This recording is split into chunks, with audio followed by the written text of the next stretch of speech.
नमस्कार दोस्तों, आज मैं बात करने जा रहा हूँ कि गर्मियों के दिनों में पसीने में यूँ तो पसीना चलना अच्छा बात है, लेकिन गर्मियों के दिनों में या किसी भी अन्य मौसम में अगर पसीना चले और उसमें बदबू आए या बरसात के दिन में या ठंड के दिन में तो शरीर से बदबू आए, तो आज मैं बिल्कुल ऐसे घरेलू उपाय लेके आया जो बिल्कुल कारगर है और ये बिल्कुल इफेक्टिव है और इसको आपको करेंगे तो आप खुद आपको रिजल्ट पता चलेगा।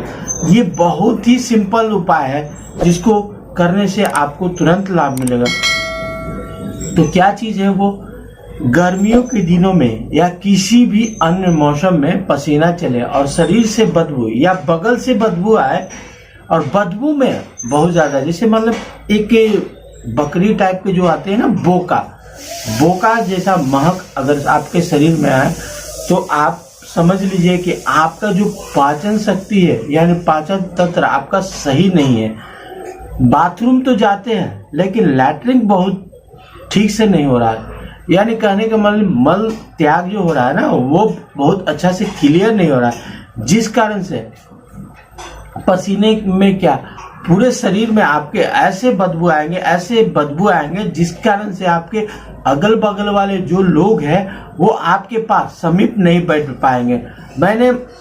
मैं इस चीज पे इसलिए वीडियो बना रहा हूँ कि आज 2 दिन पहले मैं ट्रेन से गया था दिल्ली से मेरे बगल वाले सीट पे मतलब संपूर्ण क्रांति में मैं बैठ के गया था। मेरे बगल में आरा से कोई बगल वाला सीट पे बैठ गया और इतना ज़्यादा बदबू मार रहा था तो मैंने समझ गया और बोला कि भैया थोड़ा सा, या मैं ऊपर चल गया, ऊपर वाले सीट पे सोने के लिए चल गया। इतना बर्दाश्त ही नहीं होता है इतना ज़्यादा बदबू।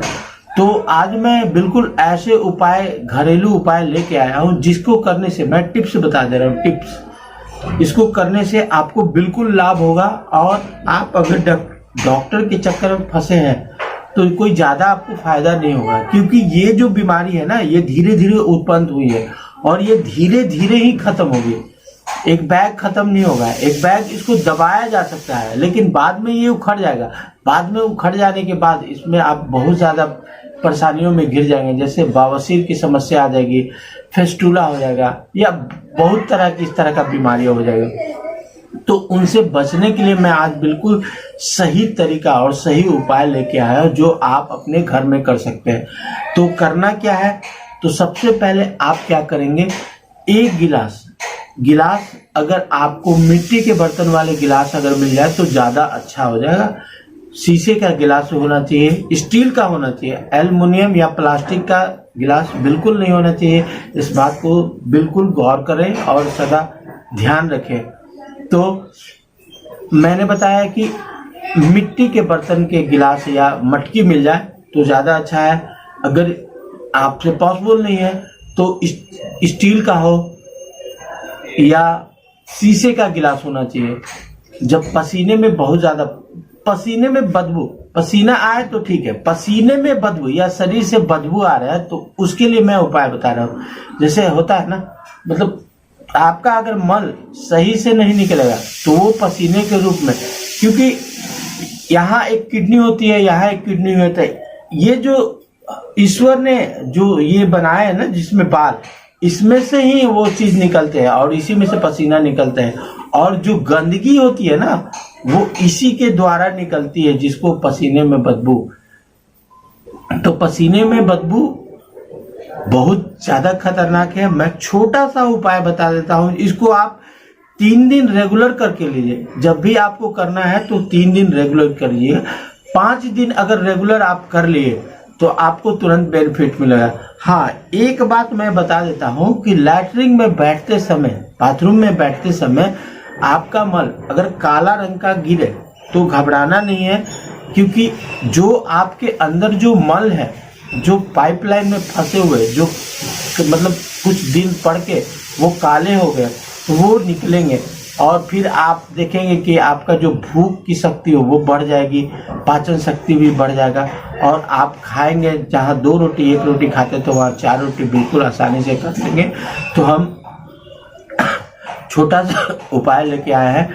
तो आपको बाजार के दुकान में या पनीर की दुकान में या ग्रोसरी की दुकान में आप जाएंगे, वहाँ बोलेंगे सफगोल की भूसी का एक पाउडर आता है, सफगोल की भूसी का पाउडर आता है, 2 चम्मच उस भूसी को निकाल करके रात में मटके में या स्टील के बर्तन में या शीशे के गिलास में आप डाल दें बिल्कुल अच्छी तरह से। सुबह उठ के बिल्कुल कुल्ला नहीं करना है, उसको चम्मच से अच्छी तरह से चला लें। अगर आपको उसमें अगर थोड़ा सा मिलाना है तो काले रंग का गुड़ ले लें, जो छोटे छोटे आकार में आते हैं, इतने छोटे छोटे, जहाँ पे भूंजे वगैरह की दुकान में है वहाँ पे छोटे छोटे गुड़ ऐसे आते हैं। आप उसको मिला के ले, हल्का छोटा, अगर आपने स्वाद चेंज करना चाहते हैं तो थोड़ा मिला के ले सकते हैं। हाँ, चीनी आपको नहीं लेना है इस तरह का कोई। हाँ, मिश्री एक आती है धागे वाली मिश्री, उसको भी आप मिलाकर ले सकते हैं। तो आपको 5 दिन लगातार 5 दिन आपको ये ले लेना है, सुबह उठते के साथ आपको पी लेना है। पीने के बाद जो आपका काम है वो करना है। ध्यान रखें इस स्थिति में आपको ब्रश पहले नहीं करना है। सुबह उठते के साथ हमारे मुंह के लार को उसको थूकना नहीं है, उसके सहारे आपको धीरे धीरे धीरे धीरे बिल्कुल चाय के समान आपको घोट जाना है। घोटने के बाद जितना आपसे बन सके उतना ज़्यादा गैपिंग रखें, यानी घंटों या 2 घंटा या 2.5 घंटा इस तरह का आप रखें। नाश्ता करने वक्त अगर आप 4 रोटी या 3 रोटी या 2 रोटी खाते हैं तो उसमें थोड़ा सा आप मूंग फुला के थोड़ा सा ले लें। तो ये हो गया बिल्कुल कारगर उपाय। अगर इससे जुड़ी हुई आपको अगर कोई भी समस्या, पेट से जुड़ी हुई कोई भी समस्या है और आप बरसों से दवा पे चल रहे हैं, तो इसको करने से आप दवा भूल जाएंगे। या आपको ऐसी कोई पेट से संबंधित बीमारी लगी है और वो ठीक नहीं हो रही है, डॉक्टर के चक्कर में आप काट कर के बहुत पैसा बर्बाद कर लिए, तो आप हमारे वीडियो पे कमेंट करके पूछेंगे तो हम उसका जरूर से जरूर जवाब देंगे। क्योंकि मेरा मकसद है लोग निरोग रहे और जुड़े रहे हमारे ऑल इन वन चैनल 36 से। फिर मिलेंगे एक नए वीडियो के साथ, तब तक के लिए मस्त रहे, स्वस्थ रहे।